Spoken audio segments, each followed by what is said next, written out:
이재명 대표가 어제 지지 기반의 호남 지역을 찾아서 새 결집에 나섰습니다. 검찰 출석을 염두에 둔 듯한 여러 가지 발언들이 이어졌습니다. 영상 보겠습니다.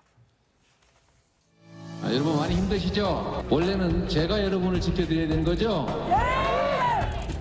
잘 지켜주시면 저도 열심히 지키도록 하겠습니다. 그러나 여러분, 저는 사필 규정을 믿습니다. 저는 잠시 안개가 실상을 가려도 결국 시간이 지나면 안개가 걷히면 실상이 드러난다. 정치는 정치인이 아니라 국민이 한다는 사실을 믿는데 여러분도 동의하시죠? 검찰 독재 규탄한다. 민생 파탄 못 살겠다. 최근에 여러분들 정말로 힘들지 않습니까? 정부 역할을 정부가 잘 합니까? 나라가 위기입니다. 이 위기 중에서도 가장 큰 위기는 민주주의의 위기죠. 저보고 여러분들이 힘내라 이런 말씀 많이 하시는데 저 원래 힘 넘쳐나니까 걱정하지 마십시오. 여러분이 힘을 내주세요. 모두가 같이 힘을 냅시다. 네, 저런 얘기들을 했습니다. 그리고 내일 있을 검찰 조사도 아마 자신감을 좀 내비치는 것 같은데요. 신문 보겠습니다. 국민일보 보시죠. 검찰 조사 준비는 끝냈다. 이미 자신감이 넘쳐 흐릅니다. 이 대표 측은 검찰 소환 조사 준비를 마쳤다고 밝혔습니다. 친 이재명계 핵심 의원의 말에 따르면 대장동 사건은 2021년 경기도 국정감사를 치르면서 이미 대응 논리를 다 세운 것이기 때문에 검찰 조사 준비는 사실상 끝났다. 이렇게 얘기했고, 그리고 여기에 보시면 5천억 넘게 공공 환수를 했다는 것이 분명한 사실이고 이미 사법적으로 무혐의가 입증된 것이기 때문에 걱정할 필요가 없다. 이렇게 얘기합니다. 사법적으로 이미 무혐의가 입증됐다고 얘기를 하는데 이게 사실입니까? 이런 적이 있습니까, 최경영 의원? 글쎄, 저희가 거의 매일같이 이 대장동 사건과 관련한 논평을 하고 있는데 저도 처음 들은 얘기입니다. 저도 보도 보고 깜짝 놀라서 이게 있었나? 아마도 글쎄 뭐 어떤 생각으로 저런 얘기를 하는지 모르겠으나 내일 서울중앙지검에 가서 자, 이거 무혐의 처분된 거 왜 나를 불렀느냐라고 하면 이제 검찰이 거기에 대해서 뭐라고 얘기를 하겠죠. 어제 서울중앙지검이 일부 기자들을 만나서 얘기한 걸 보면 그 지금 이제 이른바 대장동 천화동인 1호에 있는 이재명 시장 측 지분이 맞느냐 안 맞느냐 이런 거 아니겠어요? 그 부분과 관련해서 그 공소장 내용이 뭐 인적 또는 물적 증거를 종합해서 기재한 것이다 이렇게 설명을 했더군요. 거기에 지금까지는 이제 인적 증거는 저희가 알겠는데 물적 증거까지 검찰이 얘기를 한 것으로 봐서는 아마 뭐 그 재판 과정에서 하나씩 제시하겠다 이렇게 얘기를 했는데 내일도 이재명 대표를 향해서 그 물적 증거를 내놓을 가능성도 없지 않겠죠. 왜냐하면 이재명 대표가 난 무혐의 처분했는데 무슨 얘기냐 저렇게 얘기를 한다면 그러면 아마 그 물적 증거가 나타날 수도 있겠다 이렇게 생각합니다. 알겠습니다. 권정 대변인님, 민주당의 핵심 친 이재명계 의원의 입에서 나온 얘기인데 어떤 근거로 민주당 혹시 이 근거를 알고 있습니까? 무혐의 입증이 이미 사법적으로 됐다라는 건? 네, 일단은 뭐 사실 표현은 적절한 것 같지 않습니다. 무혐의 처분이 된 것도 당시 아니기 성남 때문에. FC 후원금 의혹과 관련해서도 불송치 결정된 걸 무혐의라고 얘기했다가 또 거짓 의혹에 또 휩싸이기도 했었는데. 그러니까 일단 결백함을 어떤 표현하는 과정에서 저런 표현을 쓴 것이 저 표현 자체가 정확한 것 같지는 않고요. 근데 대장동 사건은 벌써 재작년 11월부터 이제 다뤄왔던 것이고 사실 이제 이재명 대표에 가까운 사람들이 돈을 받았다고 하면 그건 비리와 관련된 이야기겠지만 이번에 다시 공소 사실이 또 바뀌었지 않습니까? 그러니까 배임과 이해충돌 방지로 변경이 되었는데 저는 이 부분 관련해서는 추가가 된 거겠죠. 근데 어쨌건 그렇죠. 그 혐의는 그대로 있고 지금 또 추가로 이것이 되었는데, 그러니까 과거에 만약에 이제 그 대선 경선 자금을 받았다는 것이 확인이 되어 간다고 하면 이미 그것으로 다 사건을 추진했을 텐데 그것이 좀 여의치 않은가 봅니다. 그래서 제가 느끼기에는 배임과 이해충돌 방지라고 하는 새로운 어떤 공소 사실을 구성해서 지금 또 기소를 하려고 준비하시고 있는 것 같은데, 근데 여튼 배임 혐의로 가져오게 되면 저는 계속 이야기 드렸지만 그러니까 도시계획권자가 사실 민간의 어떤 참여를 독려하기 위해 일정 정도 민간의 이익을 보장하는 협의를 하는 건 매우 일반적인 일입니다. 근데 그 과정에서 되게 부당한 이익을 보장해 줬다거나 혹은 아니면 그 민간의 이익이 다시 개인의 이익으로 연결된다거나 하면 문제지만 민간의 이익 자체를 협의했다는 것 자체가 저는 불법적이라고 볼 수는 없다고 생각합니다. 그래서 이 부분 관련해서는 사실 법정에서도 되게 논쟁이 저는 치열할 거라고 보고 하여튼 그와 관련된 논의는 법정에서 다뤄지지 않겠습니까? 알겠습니다. 한번 지켜보도록 하겠습니다. 자, 이재명 대표 자신의 SNS를 통해서 천화동인 1호 배당금 중 428억 원, 이재명 측 지분이라는 그 의혹이 있지 않습니까? 그걸 적극적으로 반박했습니다. 자기의 것이 아니라 유동규의 것이다 이렇게 주장을 한 겁니다. 그러나 남욱 변호사는 TV조선과의 인터뷰에서 정반대로 이야기를 했습니다. 남욱 씨 이야기 들어보겠습니다. 그러면 이재명이 몰랐다. 약간 아니 그럼 나는 누구한테 돈을 준 거야 도대체? 동경도 그 얘기를 하더라. 그럼 나보고 준 거냐? 아니, 형을 보고 왜 그 돈을 줘? 형이 거기다 쓴다니까 줬지. 그거는 누구의 선거에 돈을 준 거냐 이거지. 이재명이 국인 혹은 지시하에 이 모든 게 이루어졌냐 이런 게 사실은 본류잖아요. 근데 그게 밝혀지겠죠? 밝혀지지 않을까요? 자, 유동규 씨를 보고 주진 않았다. 결국 이재명 대표를 보고 줬다라고 남욱 변호사는 이야기를 합니다. 뭐 결백을 이재명 대표는 주장하고 있습니다만 그래도 어떻습니까, 김근식 교수께서 보시기에는? 뭐 이제 운명의 이제 시간이 책각책각 가고 있는 거죠. 네. 이제 내일 소환에 또 두 번째로 가는 건데 네. 대장동 관련해서 아마 검찰 측은 상당히 많은 준비를 했을 거라고 보입니다. 네, 네. 그래서 내일 소환해서 어떤 물적, 인적 증거 자료를 내놓을지 일단 기대가 되고요. 지금 논리적으로 뭐 친명계 핵심 의원이 무혐의로 끝났다고 하는 것에 대해서는 뭐 결백을 주장하는 차원에서 그런 단어를 썼을지 모릅니다만 어떻게 생각하는지 제가 볼 땐 굉장히 황당하다는 생각이 들고요. 가장 중요한 건 두 가지 아니겠습니까?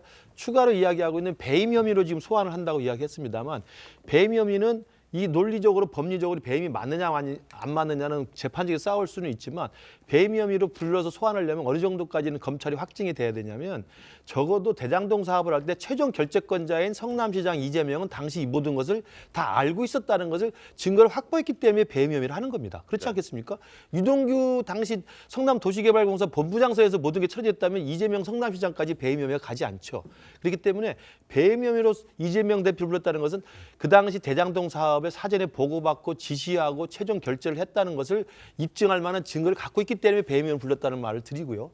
또 하나는 두 번째 더 이제 충격적인 것은 금방 남욱 변호사하고 유동규 본부장이 계속 이야기합니다만 선거용 자금으로 저수지를 쓸 수 있도록 400억 원 넘게 그 돈을 천화동인 1호의 지분을 가지고 있었던 것이 이재명 대표라는 거 아니겠습니까? 네. 이 부분은 이제 아직 입증이 필요한 거죠. 왜냐하면 그 유동규를 통해 가지고 김용하고 정기상까지 돈이 전달된 걸 확인했습니다만 그 있어도 다시 이재명한테 그게 전달됐는지를 확인하는 작업이 필요한데 지금 김용 전진상에서 지금 입을 다물고 있는 거 아니겠습니까? 네. 그래서 그 부분에 대한 건 훨씬 더 충격적인 총체적 비리 혐의입니다만 대부분은 합리적 의심을 이렇게 할 수밖에 없는 거죠. 남욱 변호사가 말한 것처럼 유동규를 보고 정진상을 보고 이렇게 수백억을 준다고 약속하겠습니까? 이제 그것을 검찰이 추후의 재판 과정에서 또 수사 과정에서 어느 정도만큼 밝혀내느냐 이게 아마 두 가지가 가장 중요한 관건이라고 보이는데 알겠습니다. 그 첫 번째 관문이 아마 내일 이재명 대표와 검찰 간의 첫 대면에서 서로 간에 패를 보이지 않을까 싶습니다. 알겠습니다. 결국 이재명 대표가 주장하고 있는 그 428억 원은 유동규의 것이다라는 부분에서는 다소 신빙성이 좀 떨어진다는 그런 지적들이 나오는 거일 텐니다. 자, 그리고 남욱 변호사는 대장동 비리 의혹의 핵심 인물인 김만배 씨가 지금 입을 열지 않고 있는 이유에 대해서도 조심스럽게 자신의 의견을 얘기했습니다. 과거 김만배 씨의 모습과 함께 남욱 씨의 이야기도 들어보겠습니다. 이재명 대표 측이 천동 1호의 지분을 어느 정도 갖고 있다는 게 사실 맞나요? 혹시 말씀을 좀 해주실 수 있는 부분이 있으시면 저희 간략하게라도 저희가 설명을 좀 인터뷰 요청을 드리려고 하는데요. 입을 열면 열수록 늘기만 할 텐데 원배용이 입을 열면 이제 끝날 텐데 그러면 본인이 추가 플러스 알파에 기소가 될 테니까 거기서 공여자를 기소 안 할 수 없잖아요. 공소시효가 지나지 않아도. 자, 김만배 씨가 입을 닫고 있고 김용, 정진상 씨도 입을 닫고 있는 상황에서 검찰은 반드시 찾아내야 되는 게 이제 물적 증거일 겁니다. 그게 이제 핵심이 될 수밖에 없는데 한겨레 신문 보겠습니다. 이재명 부른 검찰 대장동 특혜 물증을 내놓을까? 그러니까 확실한 입을 열 수밖에 없는 그런 확실한 물적 증거를 내놓을까? 이런 부분에 집중하고 있는 건데 검찰은 일단 김만배, 유동규, 정진상, 이재명의 구조로 사건을 파악하고 있습니다. 여기에서 유동규를 제외한 나머지 사람들은 지금 입을 열고 있지 않고 있죠. 유 전 본부장의 전문 증거로 보강할 직접 진술자의 답변이 나오지 않고 있는 그런 상황에서 검찰이 유 전 본부장의 진술을 넘어서는 어떤 물증, 증거를 얼마나 확보했는지가 혐의 입증에 성패가 달린 것으로 보인다. 이렇게 한겨레 신문 지적하고 있습니다. 그리고 이재명 대표 측에서도 여러 가지 대응 방식을 구체적으로 논의하고 있는 것 같았고 그리고 서면 진술서를 지난번 성남FC 때는 6장 정도 검찰에 제출했다고 하는데 이번에는 30쪽이 넘는 서면 진술서도 준비하고 있다고 합니다. 자, 30여 쪽 진술서 그리고 100여 쪽의 질문지 이렇게 아마 내일 맞붙게 될 텐데요. 더불어민주당 이재명 대표는 진술서 초안만 20쪽이 넘고 최종 답변서는 30쪽에 달할 것이다. 민주당 비공개 회의에서 언급된 내용이 주로 담길 것으로 예상이 된다고 합니다. 구체적인 내용은 남욱 등 대장동 민간업자가 요구한 환지 방식을 내가 뒤집었다라든지 정진상 실장이 대장동 얘기를 꺼내지도 않았다. 이러한 내용들이 주로 서면 진술서에 담길 것으로 예상이 되고 있습니다. 검찰은 어떨까요? 검찰은 배임 혐의 입증할 증거와 질문지 최종 점검했는데 이 내용들이 100쪽에 달한다고 합니다. 질문지만 100여 쪽, 부장검사가 다만 직접 조사하지는 않을 것 같다. 뭐 이런 전망도 나오고 있습니다. 어떻게 좀 보셨습니까? 사실 저번에 6장밖에 안 냈기 때문에 오히려 논란이 있었기 때문에 이제 좀 장수는 늘린 것 같은데 네. 취지는 그렇게 다르지는 않습니다. 보통 이 정도 사건이면은 의견서를 먼저 쓰고 들어가는 거에 대해서 굉장히 조심스럽거든요. 왜냐하면 내가 의견서를 먼저 밝힌 의견이 조사 과정에서 바로 깨지는 수가 있어요. 그래가지고 오히려 디테일하게는 안 씁니다. 그리고 조사를 받고 나서 내 조사 내용에 대해서 보강하거나 해명하거나 이런 식으로 이제 수시로 들어가는 경우가 많은데 30쪽은 오히려 그래가지고 내가 결백하다는 정치적 메시지에 도움이 되기 위해서 먼저 내놓는 게 아닌가. 그리고 진술을 할 때도 내 의견서에 있으니까 나는 그 취지에서 더 벗어나는 진술은 없다.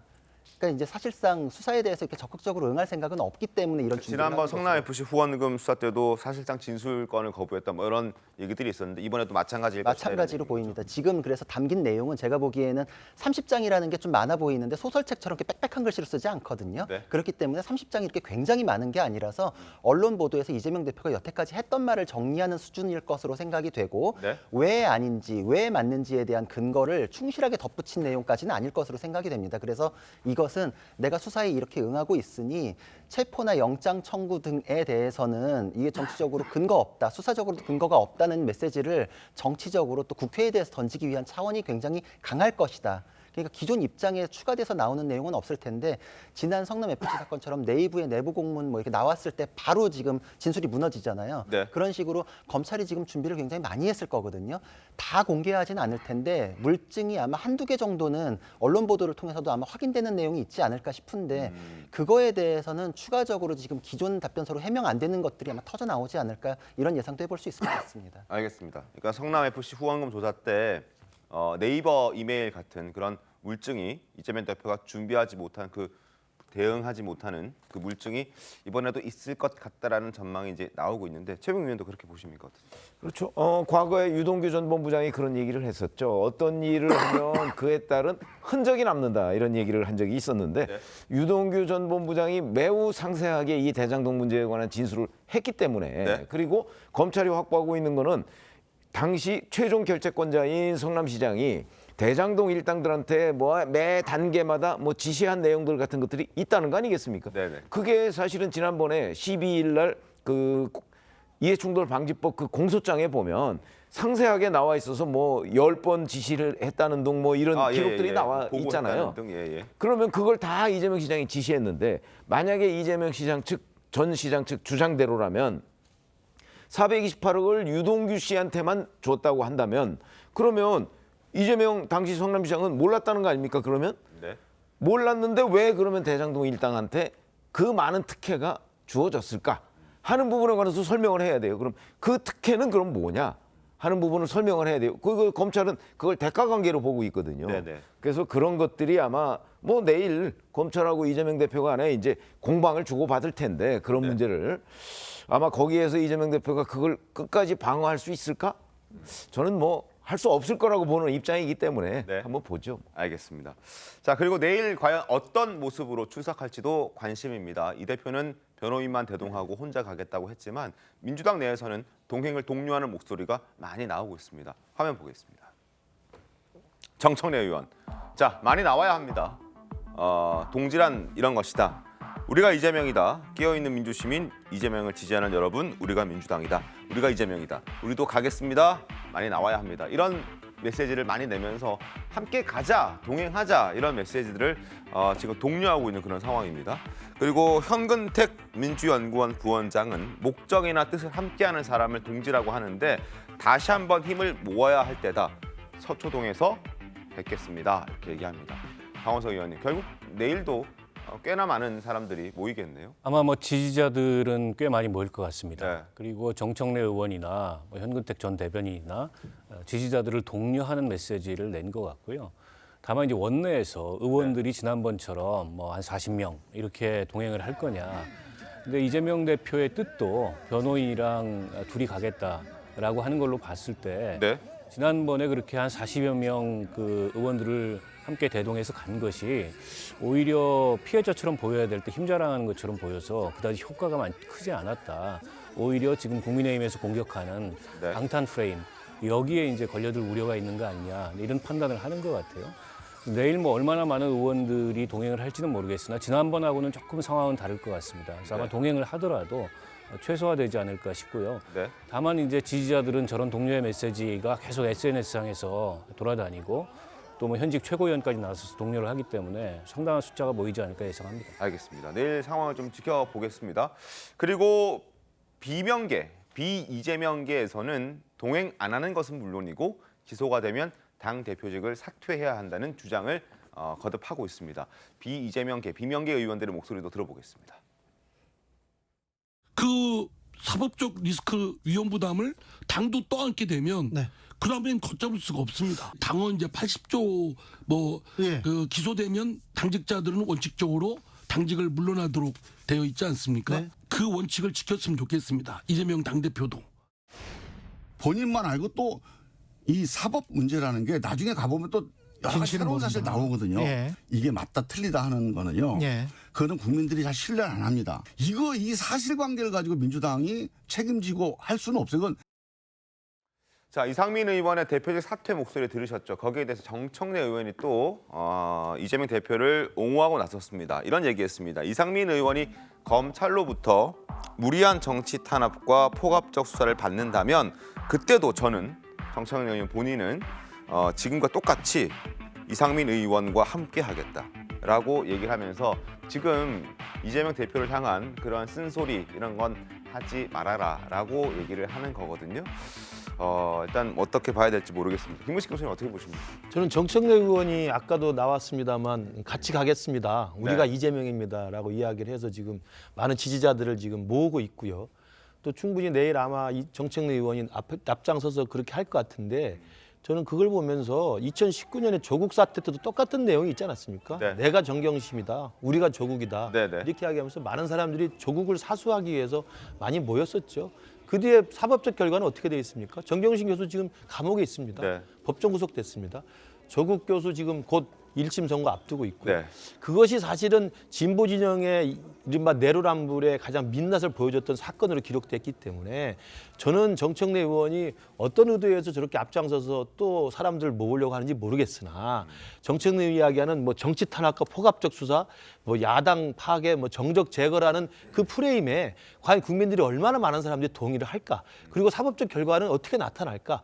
저는 이걸 좀 돌이켜 본다면 제2의 조국 사태와 같은 우를 민주당 전체가 모든 이 위험을 감수하고 블랙홀처럼 빨려 들어가는 게 과연 맞는가 이 부분을 생각을 해야 되기 때문에 이상민 의원과 같은 또 김종민 의원과 같은 이런 분들이 민주당과 당대표를 분리하고자 하는 저런 목소리는 아마 사법적 리스크가 임계점을 넘어서서 계속 현실화될수록 계속 당내부에서는 나올 거라고 생각이 들고 이에 대해서 민주당 내부에서는 심각한 고민을 해야 한다고 생각합니다. 알겠습니다. 자, 국회의원이라는 지위 그리고 당 대표라는 지위를 이용해서 최대한 시간을 벌고 있는 이재명 대표인 건 맞는데 시사평론가 진중권 교수는 이미 이 대표의 정치 생명은 끝났다라고 이야기를 했습니다. 들어보겠습니다. 사법적인 리스크는 자기 개인적으로 해결을 해야 돼요. 왜 당의 운명을 걸어버리고 당까지 수렁으로 끌고 들어가는지 저는 이해가 안 되거든요. 감옥에 박아봐요. 죄 있어서 온 사람 어디 있나. 하나도 없죠. 여태까지 정치인들 중에서 한 번도 내가 죄 졌습니다 하고 끌려간 사람이 있었습니까? 그래서 지금 보면은 여러 가지 증거들이 확보가 되어 있는데 제가 볼 땐 이분은 이제 정치 생명 끝났거든요. 자, 정치 생명 끝났다 이렇게 얘기하면 권정 대변인 어떻게 좀 들으셨습니까? 물론 이제 보기에 따라서 이미 정치 생명을 다했다고 하는 어떤 비평이 있을 수 있다고 생각합니다. 근데 일단 저는 분명히 해야 될 것은 이재명 대표가 야당 대표여서 혹은 아니면 국회의원이어서 네. 사법 절차를 뭔가 연기시키고 있다 이런 주장은 저는 사실과는 맞지 않다고 생각합니다. 그러니까 지금 예를 들면 혐의가 있었던 데에 있어서 서면으로 응답하거나 혹은 아니면 출석을 했고 한 번 더 출석을 하겠다고 하는 상황에서 뭔가 국회의원이어서 지금 특권을 보고 있다 이렇게 주장하는 건 저는 사실과 부합하지 않다는 이야기는 좀 드리고 싶고요. 네. 근데 여튼 이제 민주당에서도 갑론을박이 있는 부분인데 어쨌든 당대표가 계속 범죄 혐의와 관련된 뉴스로 언급이 되니까 사실 정말 지금 지역을 다니면서도 민생 행보를 하고 있어요. 최근에 이제 이번에 전남 쪽에 내려갔을 때도 그 축산 농가를 찾아가서 이야기를 듣고 거기에 대한 언급도 하고 있는데 이런 것들이 전혀 부각이 안 되고 있습니다. 네. 그래서 이재명 대표가 제일 최근에 냈던 메시지가 어쨌건 혼자 가겠다는 거잖아요. 네. 저는 잘한 메시지라고 생각합니다. 그래서 알겠습니다. 수사에는 매우 적극적으로 응하고 그렇더라 하더라도 저는 국민들이 검찰이 너무 과잉 수사하는 건 아닌가?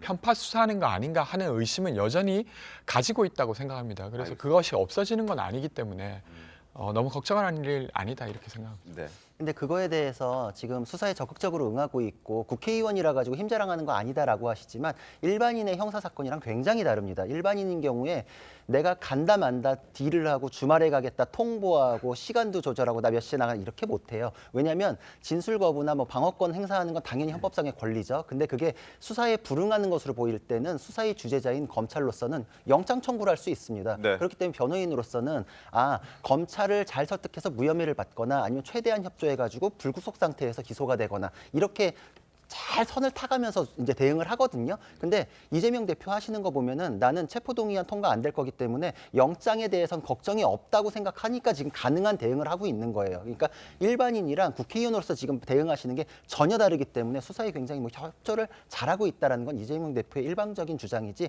일반 국민하고 굉장히 다르게 대응하는 것은 맞습니다. 알겠습니다. 자, 신문 하나 보겠습니다. 자, 조선일보인데요. 중앙지검에서 대장동 수사를 하는 것과 함께 백현동도 본격적으로 중앙지검에서 맡아서 수사를 하게 됐다고 합니다. 이재명, 정진상, 유동규, 백현동 특혜 의혹으로 배임 피의자로 일단 중앙지검에서 수사를 합니다. 당장 뭐 내일 소환 조사 때 이 백현동과 관련된 질문을 할 가능성은 없지만 앞으로 중앙지검에서 더 들여다보겠다 이렇게 밝힌 상태여서 앞으로 좀 기초가 주목되는데 백현동 개발이 어떤 내용이었냐, 어떤 의혹이었냐 이 부분 한번 설명을 좀 드리겠습니다.